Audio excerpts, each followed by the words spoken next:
భారతీయ దేవాలయ సంప్రదాయాల్లో కొన్ని రహస్యాలు కాలాన్ని దాటి నిలిచాయి. వాటిలో ఒకటి నాగబంధనం. ఇది కేవలం మూసిన తలుపు కాదు. ఇది ఒక శక్తి, రక్షణ వ్యవస్థ ఒక మంత్ర, బంధం ఒక ఆధ్యాత్మిక హెచ్చరిక.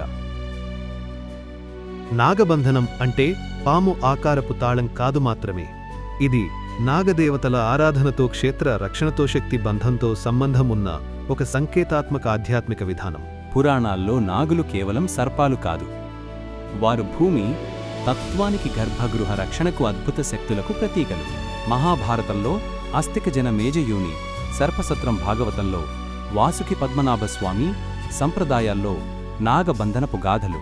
ఇవి అన్నీ నాగశక్తి పట్ల భయం కాదు, గౌరవం. కేరళలోని శ్రీ పద్మనాభస్వామి ఆలయానికి సంబంధించిన పురాతన సంప్రదాయాల గురించి చెబుతారు. కొన్ని అంతర్గత గదులు నాగబంధనంతో భద్రపరచబడ్డాయన్న విశ్వాసం ఉంది.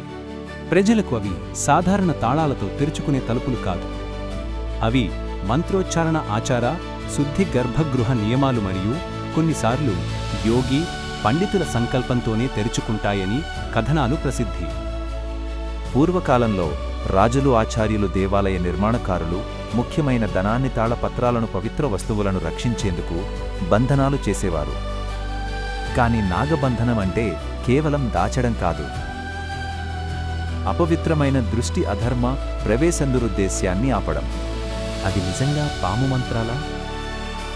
కొన్ని సంప్రదాయాల్లో నాగమంత్రాలు జపించేవారు. మరికొన్ని చోట్ల ఇది నాగదేవతకు అర్పణ చేసి రక్షణ కోరే విధానం.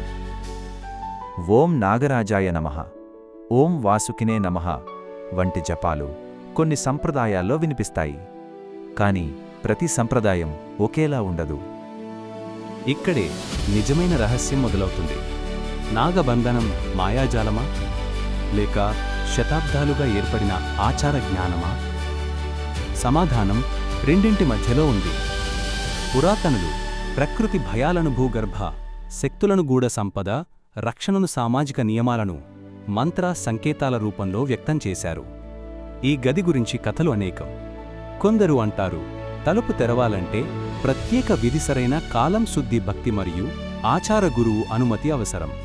కొందరు మరింత గాఢంగా చెబుతారు, అపరిశుద్ధంగా తెరవాలని ప్రయత్నిస్తే అశాంతి, భయం, అపశృతి లేదా గాయాలు సంభవిస్తాయని. ఇలాంటి కథలు ప్రజాస్మృతిలో భయం కాదు, మర్యాదను నేర్పించడానికి పుట్టాయి. పవిత్ర స్థలాన్ని బలవంతంగా తెరవకూడదన్న హెచ్చరికగా ఇవి నిలిచాయి. శాస్త్రీయంగా చూసినప్పుడు నాగబంధనం అనే పదం మానసిక ఆచార మరియు భద్రతా పొరల సమ్మేళనం కావచ్చు. పురాతన నిర్మాణాలు తేమ, వేడిదాగిన గదులు, సంక్లిష్ట ద్వారాలు కలిగి ఉండేవి.